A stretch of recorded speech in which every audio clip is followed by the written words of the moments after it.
50장 1절 나 여호와가 이같이 이르노라 내가 너의 어미를 내어보낸 이혼서가 어디 있느냐 내가 어느 체주에게 너희를 팔았느냐 오직 너희는 너희의 죄악을 인하여 팔렸고 너희 어미는 너희의 허물을 인하여 내어보냄을 입었느니라. 1절 한 절 봉독했습니다.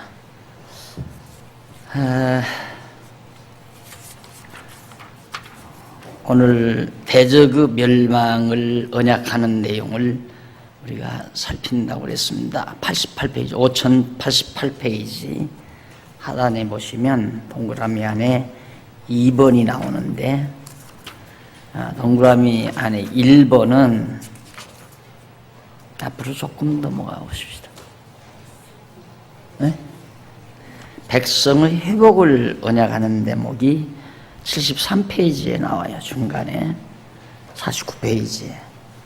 그래서 유다 백성들을 하나님께서 구속에 대해서 언약하는 내용 가운데 백성을 회복해 주실 것을 언약하시고 백성만 회복해 주는 것이 아니라 대적의 멸망도 언약해 주십니다. 너희들을 괴롭힌 백성들을 내가 가만 놔두지 않겠다.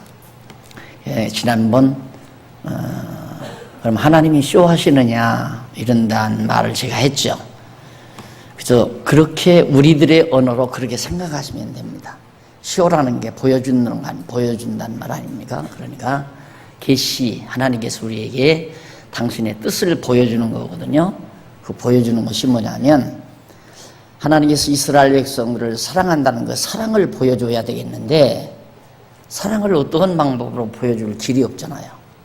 사랑을 보여주는 방법이 뭐냐면 하나님의 사랑을 모르고 방탕하고 패역한 백성들을 대적들을 시켜서 치게 만들어요.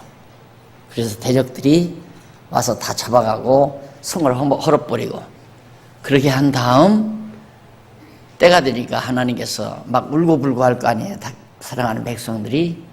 그러니까 얼러주면서 위로해주면서 다시 회복을 해줍니다. 그리고 저놈들이 널 때렸느냐 하면서 그 이스라엘 백성들을 괴롭힌 원수들을 다 하나님이 갚아주심으로 야 진짜 하나님이 우리를 사랑하시는구나. 이걸 깨닫게 하기 위한 하나님의 계시사역이라는 것. 그것이 바로 오늘 50장에 지금 대적들, 원수를 하나님이 갚아주겠다. 그러면서 50장 1절로 3절에 보면 죄로 인해서 팔린 백성을 구원하실 능력이 하나님께 있다는 사실을 말해줍니다. 너희들 다 죄로 인해서 다 이방에 팔려갔지만은 내가 너희를 다시 회복해 주실 능력이, 회복할 능력이 그런 하나님의 손에 있다.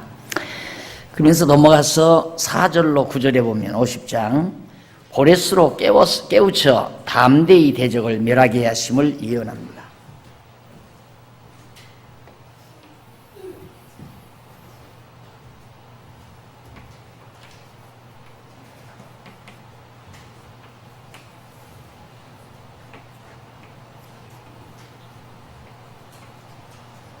여하튼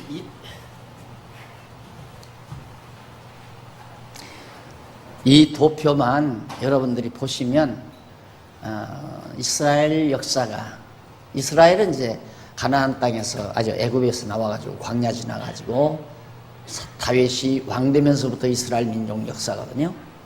이 역사가 일단 여러분들의 내리에 생각 속에 배경으로 깔려 있어야 성경, 선지서나 시서 같은 것들이 쉽게 여러분들이 이해가 갑니다.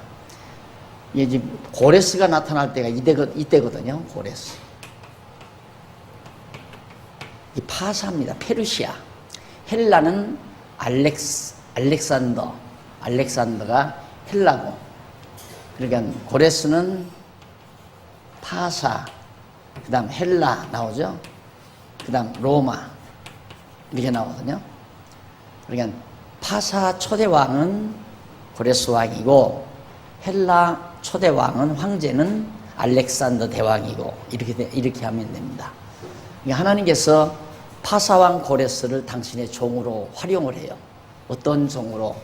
이스라엘 백성들을 70년 동안 괴롭힌 대적들, 그게 바벨론이죠. 바벨론.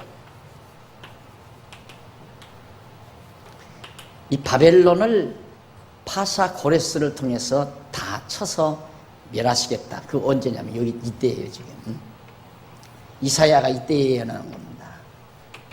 이게 이제 721년이니까 한 8세기 초, 주전 8세기 초에 7세기 말쯤 이사야가 등장해서 지금 장차 500년, 예수님 오시기 전 한 500여 년 전에 나타날 고레스 왕의 이름까지 다 하나님께서 거론하잖아요.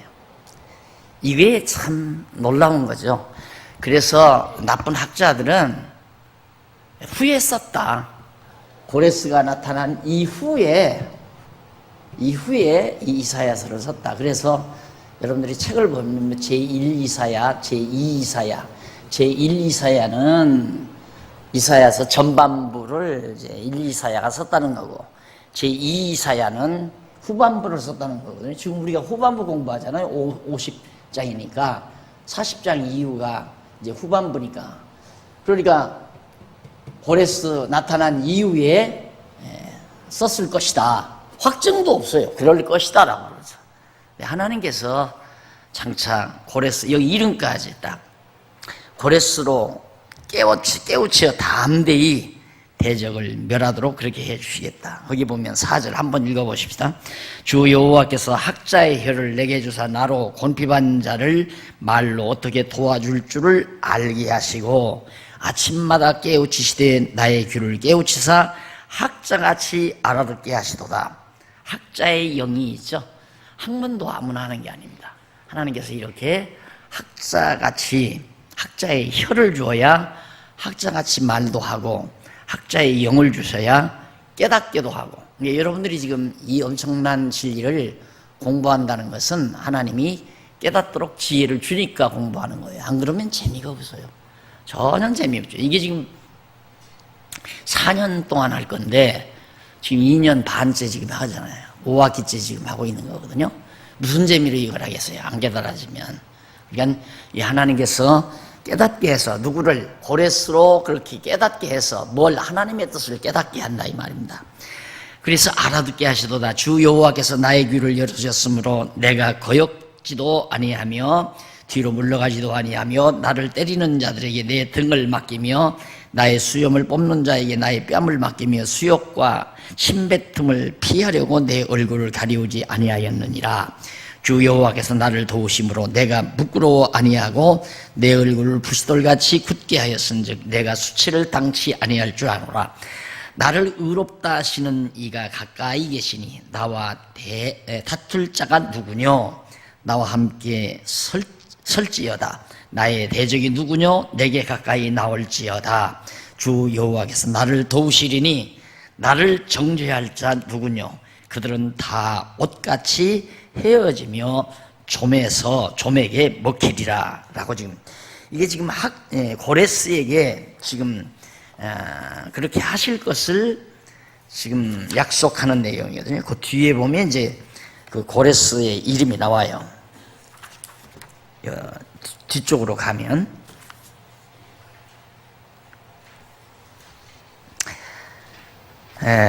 한번 10절로부터 11절로 보십니다. 백성의 여호와를 의뢰하라며 대적의 멸망을 예언합니다. 너희 중에 여호와를 경외하며 그 좋은 목소리를 청종하는 자가 누구뇨? 흑암 중 행하여 빛이 없는지라 자라도 여호와의 이름을 의뢰하며 자기 하나님께 의뢰할지어다. 자, 그래서 하나님 여호와를 의지하고 여기 나오잖아요. 해설에 나오는데 6절로 7절 92페이지에 보면 위에서 9째 줄 6절로 7절 나오죠. 거기 보면 이사야 선지자가 당당하게 여호와의 도우심으로 승리한다는 고레스의 말을 예언하는 내용입니다. 그게 고레스가 하는 말이거든요. 이사야 선지자는 나를 때리는 자들에게 내 등을 맡기며 나의 수염을 뽑는 자들에게 나의 뺨을 맡기며 수욕과 침뱉음을 피하려고 내 얼굴을 가리우지 아니하였느니라. 이게 이제 장차 예수님께서 고레스가 하는 일은, 고레스는 장차 오실 그리스도에 대한 모형이죠. 예표적인 인물입니다.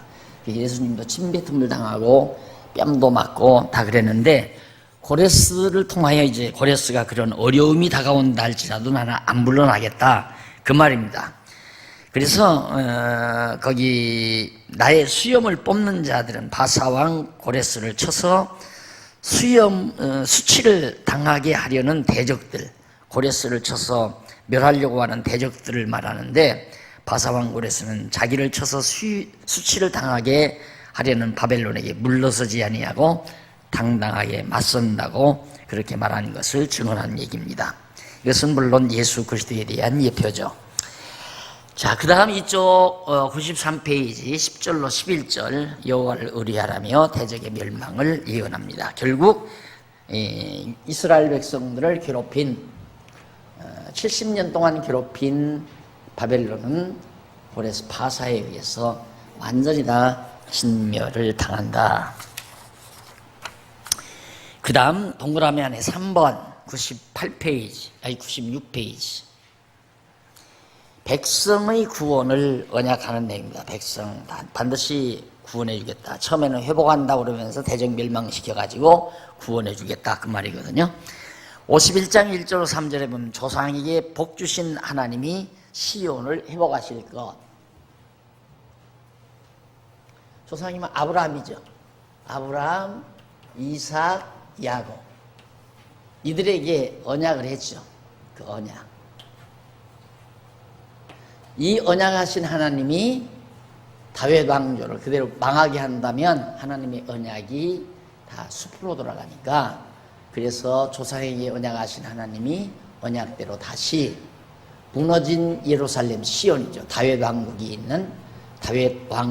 있는 시온성 예루살렘을 하나님이 다시 회복해서 구원해 주겠다.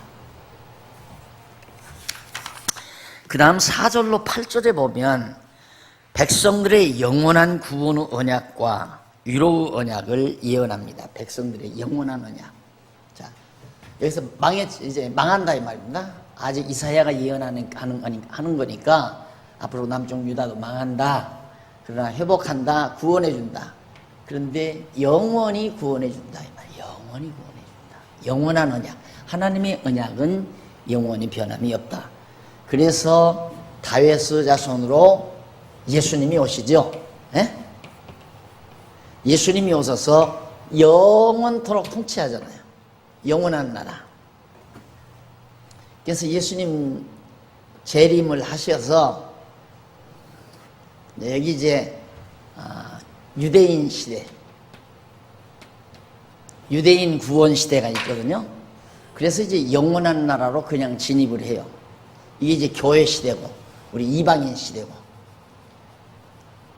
우리 이방인들이 지금 이방인 시대이기 때문에 우리들이 다 예수를 믿고 구원에 동참할 수 있는 길이 열린 거죠. 근데 이방인의 수가 꽉 차면 그 다음 예수님이 오셔서 유대인들의 시대를 열어가서 그렇게 해서 이제 영원한 세계로 이끌어가니까, 바로 유대인들에 대한, 이스라엘 유대인들에 대한 언약은 영원한 언약이다. 그래서 우리 이방인이나 유대인이나, 여기에서 이제 이방인도 하나님의 백성, 유대인도 하나님의 백성, 똑같이 다 유대인이나 헬라인이나 이방인이나 차별 없이 하나님이 우리를 구원해 주시는 섭리를 베풀어 가신다. 이스라엘에 있는 집사님이 어제 전화가 와가지고, 그 유대인들이 얼마나 콧대가 높은지 당신들 교만하면 안 된다. 그 사람들한테 그랬대요. 교만하면 안 된다. 이방인이나 유대인 아무것도 아니다. 다 하나님 앞에 일발이다. 그런 얘기면서 예수님이 이렇게 했다. 그러니까 다른 사람이 그런 얘기 했다고 하니까, 당신 그런 얘기 함부로 하지 말라고 그러더래요. 잘못하면 죽는다고, 죽인다고. 무슨 얼마나 이 사람들이 정말 얼마나 콧대가 센 사람들이 모릅니다. 이 유대인들이라는 게. 이방인들은 사람 취급을 안 해요. 그러니까 온 세상으로부터 모든 민족들로부터 멸시를 당하잖아요. 천대도 당하고 멸시도 당하고. 아랑곳 없어요. 그래도 돈이 워낙 많으니까. 돈도 많고 머리가 워낙 샤프하기 때문에 이방인들하고는 상대가 안 돼요. 머리가 대단한 사람들입니다. 그리고 생각이 딱 집착했지. 아주 딱 고정되어 있는 사람들이고요. 여호와 사상으로 시오니즘으로 딱 고작되어 있는 사람들이에요. 그러니까 그만큼 그들은 이제 콧대가 센데 그 사람들한테 당신들 교만하면 안 된다. 우리 이방인들 하나님 다 하나님 앞에서 이방인이나 헬라인, 이제 유대인이나 할 것도 다 똑같다. 이렇게 얘기한다니까, 했다니까 그런 소리 함부로 하지 말라고 그러더래요. 잘못하면 그 사람들이 죽인다고. 자, 그 다음 이제 저렇게 유대인들의 구원을 하나님께서 하셨기 때문에 그 이 언약이 영원한 언약이다. 영원한. 그래서 사실은 아브라함과 이삭과 야곱에게 주어진 언약은 모형적으로는 이때까지 다 이루어진 거예요. 예수님 오실 때까지. 모형적으로는. 그리고 실체적으로 이제 아담에게 언약한 실체적인 언약이 예수님 오신 이후로 이렇게 이루어져서 그냥 영원토록 지속이 되는 거거든요. 그러니까 실상 하나님의 언약은 영원한 언약이다. 이렇게 여러분들이 이해를 하시면 됩니다. 백성들의 구원을 간구하면서 돌아와 기뻐할 것을 9절로 11절에서 다 바벨론에 흩어졌던 갈대아 지방에 흩어졌던 유다 백성들이 다 다시 돌아와서 기쁨으로 즐거움으로 노래할 것이다. 12절로 16절 책망과 언약을 비롯해서 명하여 보호하신 까닭, 너희들을 책망하여 가지고 언약을 비롯해 명하여 보호하셨다. 예, 하나님이 책망도 해가지고 책망한 다음에 책망과 언약을 비롯해서 명하여 보호하신 까닭이 뭔가, 왜 그렇게 보호했는가?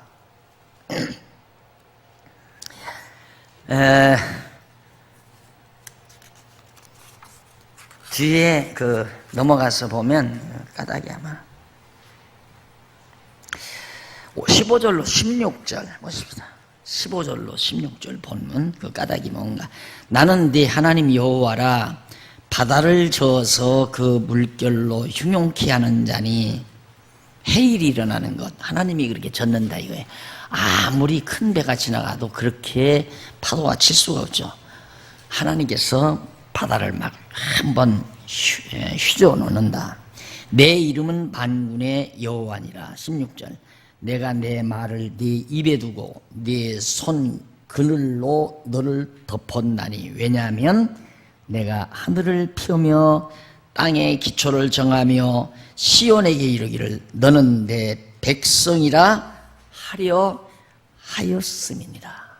내가 너희를 내 백성이라고 부르고 싶어서 그렇게 했다. 왜 너희들을 책망하고 언약을 하고 또 명하여 이렇게 잘 보호해 줬는가? 너를 내 백성이라고 부르고 싶어서 내가 그런 거다 그 말이에요. 그게 하나님의 심정이에요. 오늘 우리들도 마찬가지입니다. 똑같아요. 우리도 택한 백성이기 때문에 하나님이 너는 내 것이다, 너는 내 백성이다 이러고 싶어서 우리를 때로는 책망도 하고 시련을 겪게도 하고 고통도 당하게 하고, 그리고 야단도 치시고, 그리고 위로도 하고 보호도 해주시고, 그것이 하나님의 섭니다. 그 다음 넘어가서 17절로 25절 분노의 잔을 예루살렘에서 옮기신다는 언약을 약속합니다. 분노의 잔, 하나님께서 예루살렘에 온통 분노의 잔을 막 내리실 건데 하나님께서 옮기시겠다. 하나님이 당분간 보호해 주시겠다 그 말이죠. 그 다음 이제 52장 넘어갑니다.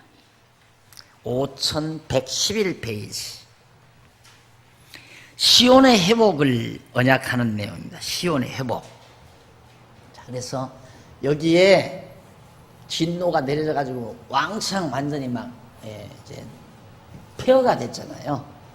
여기에 이제 하나님께서 다시 은총을 베푸시겠다. 시온이 회복되도록 해주시겠다.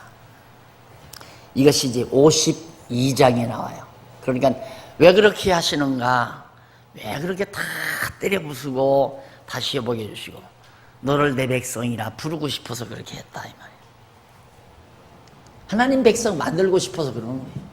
그냥 놔두면 우상 섬기고 이방나라 섬기고 그러니까 그런 백성들을 하나님 섬기는 백성으로 하나님이 만들기 위해서는 때리시고 야단도 치시고 혼줄도 내시고 그리고 위로도 하시고 다 망하게도 하시고 다시 흥하게도 하셔서 그렇게 하나님 여호와 경외하는 백성 되게 만드신다. 백성을 속량해서 여호와 이름을 알게 하신다고 나오죠. 52장 1절로 6절 여호와 이름을 여호와 이름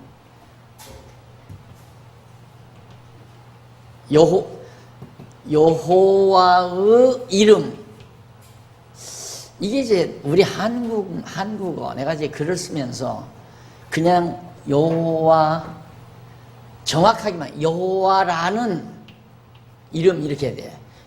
아까 말하듯이 여호와의 이름 그러면 여호와가 이름이 따로 있는가? 목사의 이름 그 말이에요. 목사의 이름은 여기 목사의 이름은 박용기 아니에요. 그렇죠? 그렇지 여호와의 이름이 또 있는 건 아니잖아요. 여호와가 이름이지. 이게 박용기라는 이름 이렇게 말을 해야 말이 되죠. 여호와라는 이름도 이렇게 해야 하는데 한 번도 성경에 그런 말이 없어요. 그래서 내가 그냥 이걸 조사를 빼버리고 여호와 이름을 알게 하려고 이렇게 했더니만 교정을 보면서 여기다 의자를 또 붙였더라니까요. 자 이거지 참 여러분들이 이 다음 만약에 책을 보다가 이런 게 나오면 우리말에 성격에 여호와라는 이름을 알게 하려고 이래야 맞는단 말입니다. 여기도 여호와 이름을 여기는 그냥 내가 안 붙이고 그랬는데 뒤에 한번 가서 보십시다. 여기 본문 백성은 내 이름을 알리라 라고 그렇게 나오네요. 내 이름을 알리라 저기 6절에 거기 전부 내 이름이라고 나와요. 그러므로 내 백성은 내 이름을 알리라. 그러므로 그날에는 그들이 이 말을 하는 자가 나인 줄 알리라. 여호와인 줄 알리라. 결국 하나님께서는 여호와의 이름을 알게 하기 위해서 여호와 이름이 얼마나 소중하면 그렇겠습니까? 여호와를 아는 지식이 가장 깊은 지식이죠. 성경 여러분들이 4년 동안 왜 배우는가? 여호와 이름을 똑바로 알기 위해서 배우는 그 이상 없어요. 그러니까 우리 공부가 간단하다니까요. 우리는 공부하면 할수록 여러분 이거 꼭 명심하셔야 됩니다. 이렇게 공부하면 할수록 자꾸 벌어지는 게 아니에요. 이렇게 막 벌어져 나가는 게 아니에요. 벌어져 나가는 게 아니고 공부하면 할수록 여기서 공부하기 시작했어요. 우리가 지금 현재 이사야서 52장을 배워요. 이런 거죠. 배워나가는데 가고 그러면 점점 더 배우면 이렇게 단순해져 버려요. 완전히 하나 딱. 그래서 공부를 하면 할수록 머리가 아주 명쾌해지고 깨끗해지고 복잡한 게 다 정리가 되져 버리고. 내가 늘 그러잖아요. 여러분 이사할 때 살림살이 전부 끄집어다가 새집에다 갖다 놓으면 엉망이죠. 진짜 엉망이죠. 근데 그거 다 정리해 놓으면 간단하잖아요. 깔끔하고 간단하잖아요. 마찬가지죠. 우리 머리가 복잡한 거예요. 온갖 문제 투성이고 갈등 투성이고 온갖 근심 투성이고 문제가 많이 발생하니까. 왜 그러냐면 이게 정리가 안 돼서 그러거든요. 근데 그런 것들이 다 하나로 깔끔하게 정리가 되면 아주 간단해요.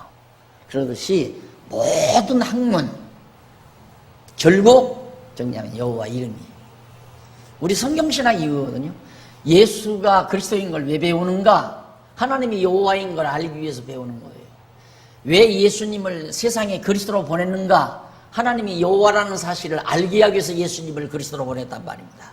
그런데 전통신학은 예수가 그리스도로 이 세상에 오신 것은 우리 구원하려고 오셨다 이거야. 거기에서 그러니까 얼마나 정말 저 밑에 저 아래에 있는 얘기예요.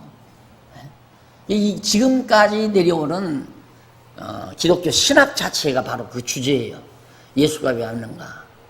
구약은 잘 설명 안 하고, 그래서 예수님은 우리 죄를 용서해 주고 구원하려고 오셨다. 그게 이제 구속사 신학이라는 거예요. 이제 여러분들이 이제 공부를 앞으로 신학 공부도 하시면 다 나오겠지만은 간단해요.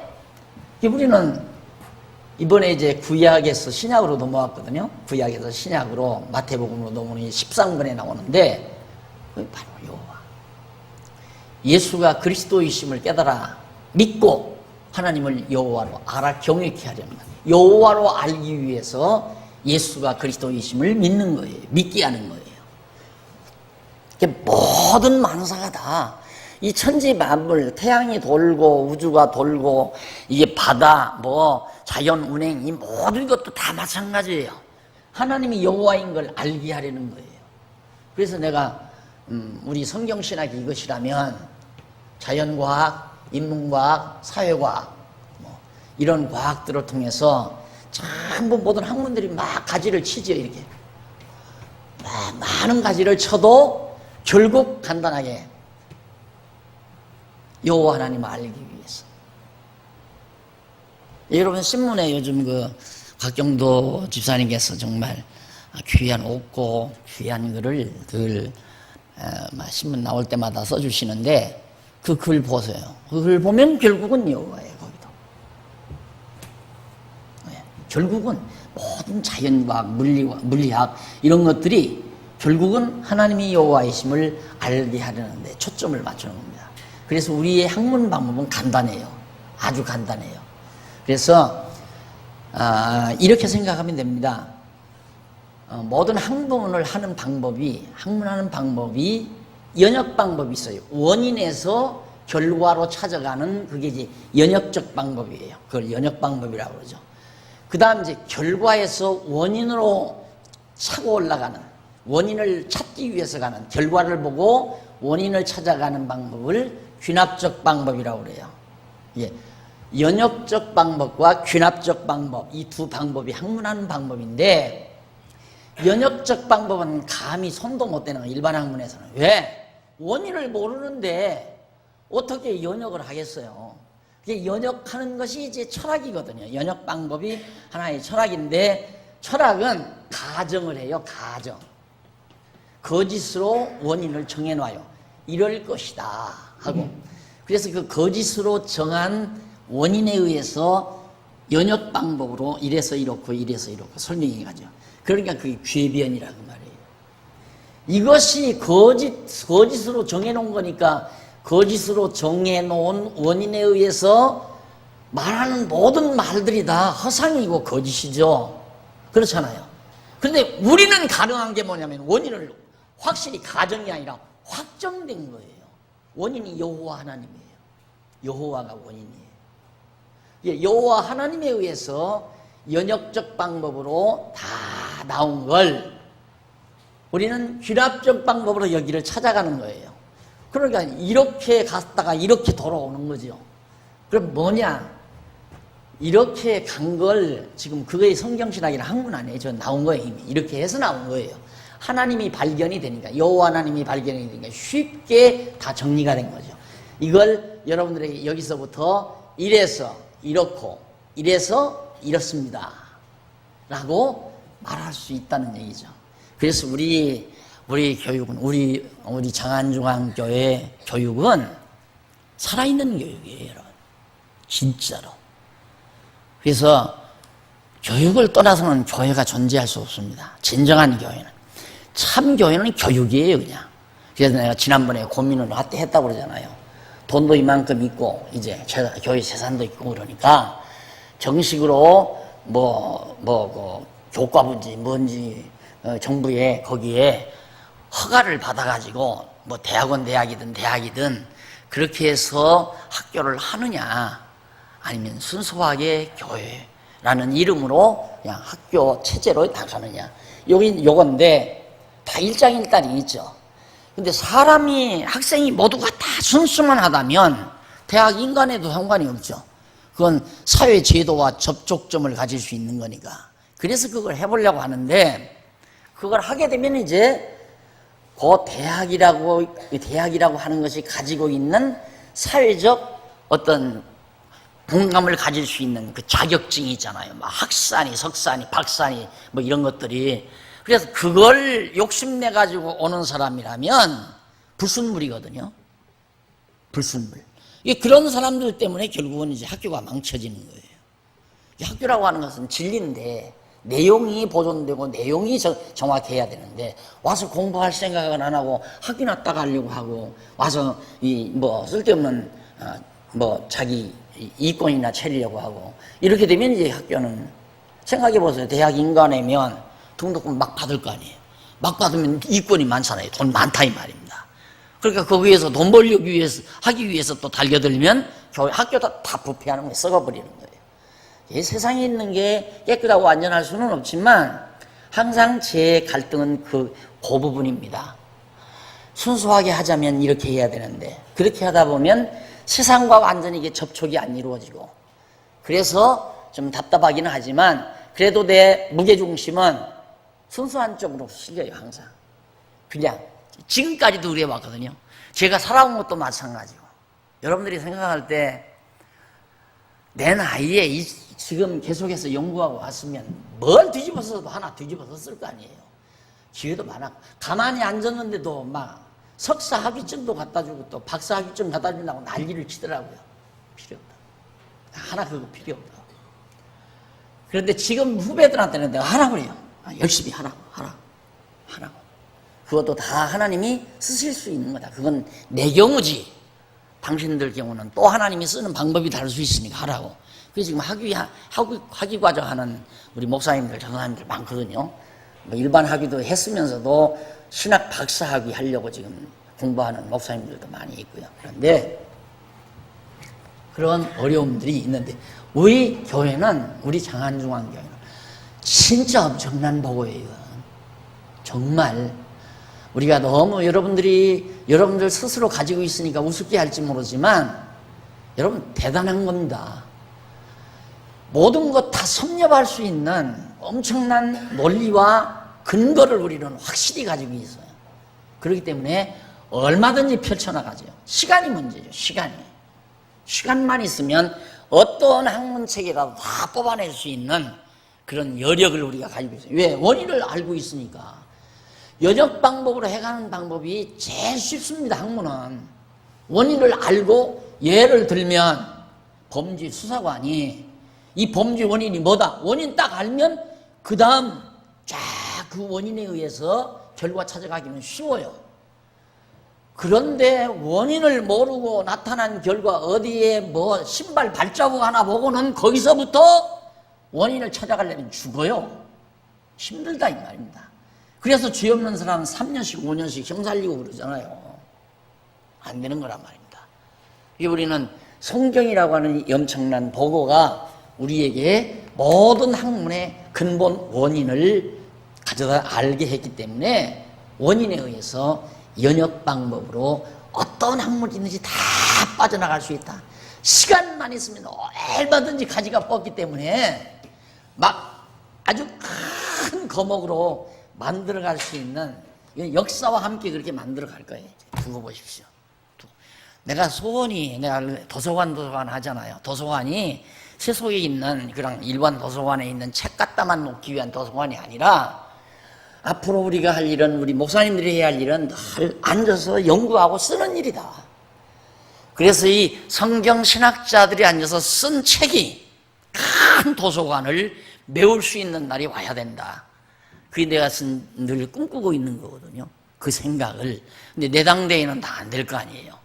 그래서 나는 글 쓰는 목사님들, 이건 어떠한 일이든지 뒤를 밀어야 한다. 우리 교회가 할 일이 그거예요. 글 쓰는 목사님들은 어떠한 어려움이 있더라도 뒤를 밀어야 돼요.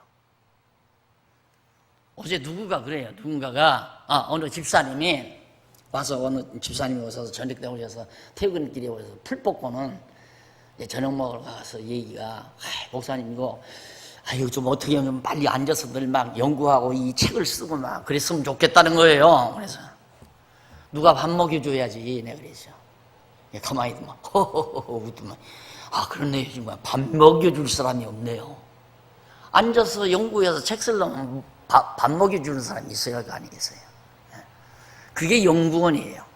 로고스 신학연구원이라는 것이 그게 바로예요. 연구원들이 모여서 늘 글 쓰고 책 제작해서 자꾸 쌓아놓는 이 작업. 그렇게 해서 정말 새 시대에 많은 하나님의 택한 백성들의 머리가, 두뇌가 하나님의 말씀 성경에 입각한 모든 학문적 이론 체계로 머리가 정리가 될 때, 그렇게 정말 아름다운 하나님의 백성으로 승리할 수 있는 삶을 산다. 그래, 여기 백성을 속량해서 여호와의 이름을 알게 한다는 여호와의 이름. 여호와의 이름이 모든 학문의 근원이에요. 모든 만사의 근원이고, 학문이라는, 이 여호와의 이름이라는 것이. 결국 이사야서 지금 공부하는 것도 여호와의 이름 하나 여러분들에게 확실하게 확인시켜드리기 위해서 공부하는 거기 때문에 암기할 거 하나 없어요. 암기할 필요 없어요. 그냥 들으면 돼요. 아, 맞구나. 맞다. 그러면 한번 마음에 맞다. 긍정하고 들어오는 순간 내리에서 잡다 하는 것이 싹 사라지고는 맞다 그러는 순간. 예를 들면 새 집 사서 이삿짐 갖다 놓고 하나 갖다가 제자리에 놓고 하나 갖다가 제자리에 놓고 하듯이 맞다, 그렇구나, 맞다 할 때마다 하나하나 정리가 되어가는 거예요. 바로 이것이다 할 때 머리가 깨끗해지죠. 자, 그 다음 넘어가서 52장 7절로 10절 시온 회복에 대한 노래를 들으라며 노래하라고 증언합니다. 아직 이루지도 않았는데, 여기 회복도 안 됐는데, 여기 벌써 여기서 시온 회복 노래 부르라 이 말이에요. 왜? 틀림없으니까. 이건 틀림없이 회복이 되니까. 그 다음 11절로 15절은 백성의 귀환과 고레스에 의해 모두 놀랄 것. 백성들이 70년 동안 포로 생활했던 백성들이 고레스에 의해서 전부 다시 예루살렘으로 전부 돌아올 때, 각 곳에 흩어졌던 사람들이 예루살렘으로 돌아올 때 고레스에 의해서 사람들이 놀라고 놀랄 거다 이 말이에요. 고레스가 그렇게 보내니까.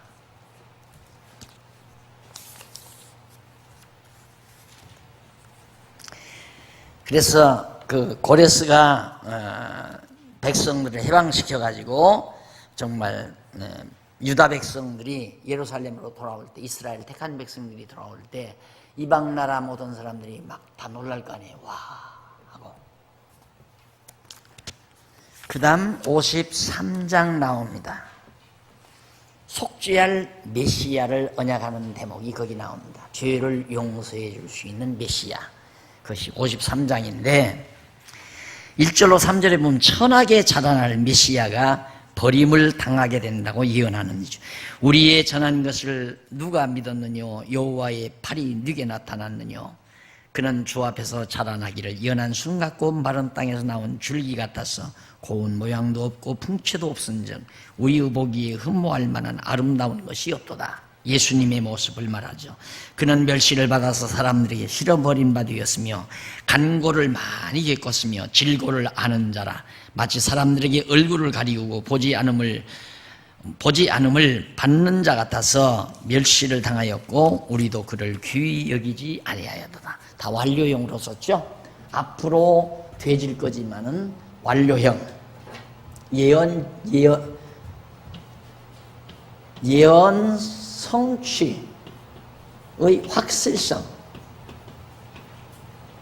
예언 성취의 확실성을 묘사하는 히브리어의 특유한 용법입니다. 히브리어에서는 완료형을 쓸 때는 하나님의 언약이, 예언이, 선지자의 예언이나 하나님의 언약이 이루어진다고 하는 확실함, 그걸 담을 때에는 완료형을 써요. 동사에서. 그래서 이미 시온의 회복을 이미 이제 된 것처럼 그렇게 완료형을 쓰죠.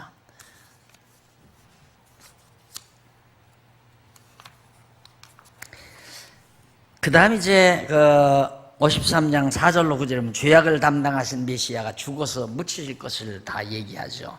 뭐 여러분들 이런 부분들은 많이 들으셨을 겁니다. 그는 실로 우리의 질고를 지고 우리의 슬픔을 당하였거늘 우리는 생각하기를 그는 징벌을 받아서 하나님께 맞았으며 그가 찔림은 우리의 허물을 인함이고 그가 상함은 우리의 죄악을 인함이라. 벌써 이때 장차 오실 메시아가 그처럼 고난당하실 것들을 전부 예언해 놓습니다. 예언대로 오셔서 그대로 다 이루시죠. 10절로 12절 구속주인 메시아가 풍성한 노획물을 얻는다고, 구속해 주신 메시아가 많은 것들을 노획물이란 전쟁에서 싸워 얻어들이는 것을 말하는 겁니다. 11절로 12절 한번 보실까요? 11절로 12절 가라사대 그가 자기 영혼에 수고한 것을 보고 만족히 여길 것이라. 나의 의로운 종이 자기 지식으로 많은 사람을 의롭게 하며 또 그들의 죄악을 친히 담당하리라. 이러므로 내가 그로 존귀한 자와 함께 분깃을 얻게 하며 강한 자와 함께 탈취한 것을 나누게 하리니 이는 그가 자기 영혼을 버려 사망에 이르게 하며 범죄자 중 하나로 헤아림을 입었습니다. 그러나 실상은 그가 많은 사람의 죄를 지며 범죄자를 위하여 기도하였느니라. 예수님이 대속의 죽음을 죽으심에 대해서, 예수님이 대속의 죽음을 죽으심으로 부활하셔서 온 세상을, 하나님의 나라를 기업으로 받잖아요. 그러니까 전쟁에서 땅을 뺐으면 그 나라를 다 받듯이 예수님이 오셔서 저렇게 싸우심으로 결국 죽으시고 부활하심으로 하나님의 나라를 기업으로 받는 만왕의 왕이 되신다는 뜻입니다. 그 다음 이제 양쪽 가로 2번 넘어가서 29페이지 양쪽 가로 2번 백성의 통치에 대한 언약입니다. 백성 다스려 주겠다. 앞에서도 많이 나왔죠. 이런 부분들 54장에서부터 58장까지 그 가운데서 어떻게 통치하는가, 동그라미 안에 1번 넘어가서 54장 백성의 번성을 언약합니다. 백성이 막 번성하도록. 우리나라 심각하죠? 자녀들을 안 낳으니까. 근데 자녀들을 안 낳는 것이 얼마나 참 답답한 일입니까? 자녀들을 안 낳는 이유가 돈을 몇십만 원씩 안 도와줘서 안 낳는 줄 알아요. 그것 가지고 해결된다고 생각하는 정책 이반자들의 참새머리통 가지고 나라를 다스리니까 참 답답하잖아요.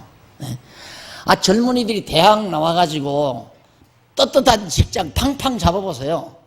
그리고 돈 잘 벌고. 그럼 왜 자녀를 안 낳겠어요? 시집가고 장가가서 얼마든지 하는데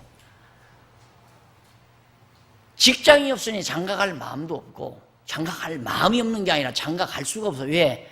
어떤 여자가 시집오고 갔다고 하는 여자가 없어요. 가서 남자 먹여 살리려고 시집 가려고 하겠습니까? 그러니까 어지간하면 아가씨들이 시집을 안 가려고 그래요. 신랑이 정말 능력 있게 돈이나 벌고 자기 일 감당이라도 한다면 모르는데, 그러지 못할 입장 같으면 가서 죽으려고 고생하네요. 고생하려고 하느냐, 이거 안 간다, 이게. 그러니까 시집장가 안 가니까 자녀들을 안 낳는 거거든요. 그런데 아들 셋 나면 아파트 추천권 준다. 하나 더 나면 한 사람당 얼마씩 도와주겠다. 해산비 얼마씩 해주겠다. 아유, 그 마음대로 안 돼요. 이 하나님 백성들이 번창하는 것도 하나님의 손에 달려 있어요. 하나님의 능력의 손에 달려 있단 말입니다. 이걸 보면 점점 이제 산업화되고 이 기계화되고, 이제는 앞으로는 이제 로봇화 되잖아요. 기계들이 전부. 그게 사람이 할 일이 없는 거예요. 사람이. 그러니까 기업주들은 사람만이 써가지고 돈 많이 지불하면 이익이 안 남는 게 아니라 덜 남지요. 그러니까 버는 것, 몽땅 내가 가지는 방법은 로봇도 만들어가지고 로봇한테 인식해서 만들어서 제품 팔아 넘기는 거이 가장 이익분이 많죠. 그래서 얼마든지 내 돈 만들 수 있는 건데, 무엇 때문에 직장 딱 모집해가지고 평생 직장처럼 50대, 60대까지 먹여 살리느냐. 그러니까 임시직 뽑아가는 거고. 이게 시대의 흐름이에요. 어쩔 수 없어요. 자녀 낳는 사람 바보예요. 앞으로 세상.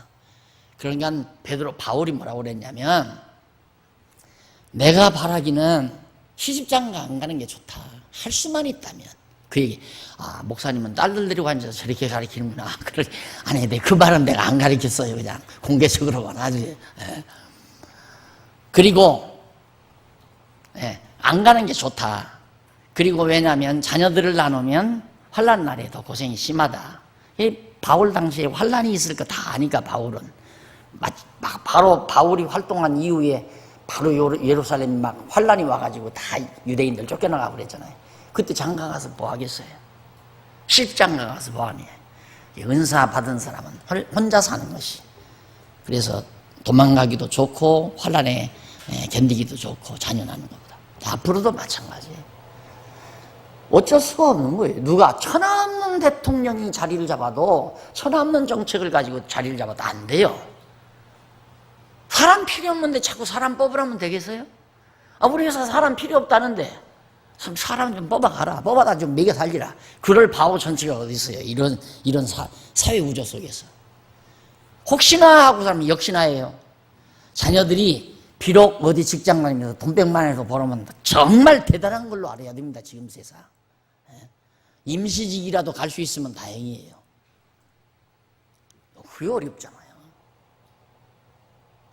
그러니까 세상은 머리 좋아서 좀 똑똑해가지고 제대로 무슨 자격증 가지고 그러기 전에는 항상 그냥 임시직으로 살다가 가난을 대물리며 살 수밖에 없는 세상. 그것 때문에 막 고민을 하고 난리를 치지만 해결 방법이 없는데요. 체제를 바꿔야죠. 완전 체제를 놔. 체제를 바꾸자면 이제 난리가 나죠. 뭐 공산당이니 무슨 사회주의니 해가지고. 그럼 돈 벌어서 부자들만 먹고 살면 한번 살아보라죠. 되나 그것도 문제 아니에요. 지금 당장 문제죠. 애기들 하나도 안 나니까 지금 거의 많이 안 낳잖아요.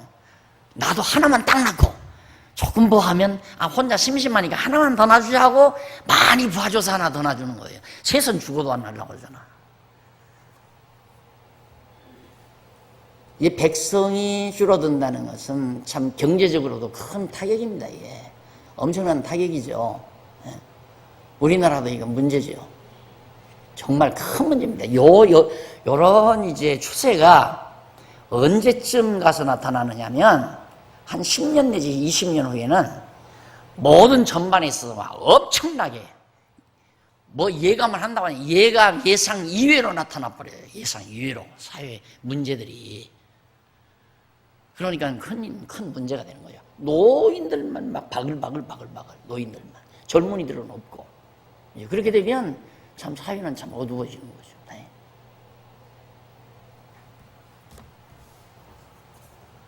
그리고 막 무조건 기업이 앞서야 된다.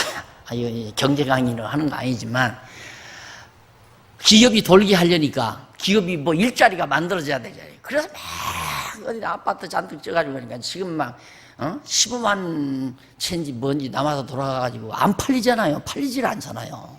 살 사람이 있어요. 장가 가야 아파트를 사서 들어가 살지요. 근데 그것이 지방만 나타나는 게 아니라 서울도 별 볼일 없어요. 똑같은 거예요. 똑같이 나타나요. 서울도 마찬가지로. 지금은 자꾸 서울로 모아들으니까 이러지만은 이 한해 차버리면 그런데 막 그냥 하늘을 치솟듯이 그냥 마구 갖다 지어놔 제키니까 나중에 그것이 함몰되기 시작하면 경제적으로 이제 걷잡을 수가 없는 상황이 오는 거죠. 이게 그래서 백성이 번창해야 한다는 건 중요한 겁니다. 자녀들을 낳아야, 사람도 그래요. 결혼해서 자녀들을 낳아야 정신없이 열심히 일하죠. 결혼 안 하는 애들, 결혼 안 하고 직장 없는 애들 보세요. 그냥 누워서 낮잠만 자요. 컴퓨터 놀이만 하고. 어느 집에 가보니까 멀쩡한 젊은 놈이 그냥 낮잠 자고 눈 비비고 나오더라니까. 오후 2시인가 됐는데도.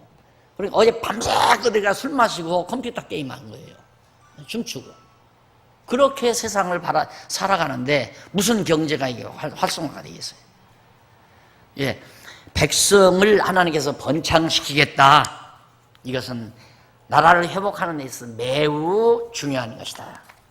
이 교회도 마찬가지죠. 교회도 정말 성도들의 수가 자꾸 늘어나고 성도들이 점점 정말 활성화가 돼야 하는데 한국 교회가 젊은이는 없어요. 젊은이는 별로 없고 노인들만. 그래서 제가 지금 굉장히 좀 급하게 생각하는 부분이 뭐냐면 이 성도대학도 놀랍게도 젊은이들이 이거 주관해서 시작한 거 아니에요. 이렇게 하려고 할 때 정말 제대로 시켜줄 수 있는 어떤 이 체제 이걸 빨리 만들어야 되고 지금 우리 지하에 가보면 학생들이 지금 한 200여 명 가까이 유아부에서부터 중고등부 대학부까지 그렇게 매주일 이게 큰 교회도 이게 어려워요. 굉장히. 그런데 우리 교회에 이런 보고가 있단 말입니다. 그러다 보니까 어른들이 감당하기가 힘들죠. 그런데다가 또 목사마저 뭐 연보 내기 싫으면 안 내도 된다 그래 놓으니까 또 안 내는 사람도 많고 이러다 보니까 어른들이 이 어린 사람들을 양육해서 길러나가기가 그리 쉬운 건 아니지만 그래도 그 일 해야 돼요. 이제 자라나는 애기들. 제가 애기들 이뻐하는 이유가 얼굴 이뻐서 이쁜 거 아니에요. 저것들을 제대로 길러놔야 진리가 전승이 되고 한국교회 소망이 있다. 이렇게 생각이 되기 때문에 하여튼 어린애만 보면 정신이 없어. 보물덩어리가 땡글땡글 굴러다니는 것 같아요. 애기들만 보면. 근데 우리 교회는 전도 안 해도 젊은이들이 애기들만 많이 낳아도 돼요. 그게 도리어 소망이 있어요. 그게 소망. 예, 54장 4절로 10절 수치를 면케 하시는 인자와 언약이 불변하다고. 하나님께서 이스라엘 백성들, 유다 백성들 수치를 낳게 했지만 그거 다 면하게 하겠다. 막 번성해야 수치를 면할 거 아니에요. 그리고 11절로 17절 보면 복구된 예루살렘의 대적들은 망하고 경제림을 예언합니다. 예루살렘은 복구되지만 예루살렘을 괴롭혔던 대적들은 다 고레스에 의해서 멸망당한다.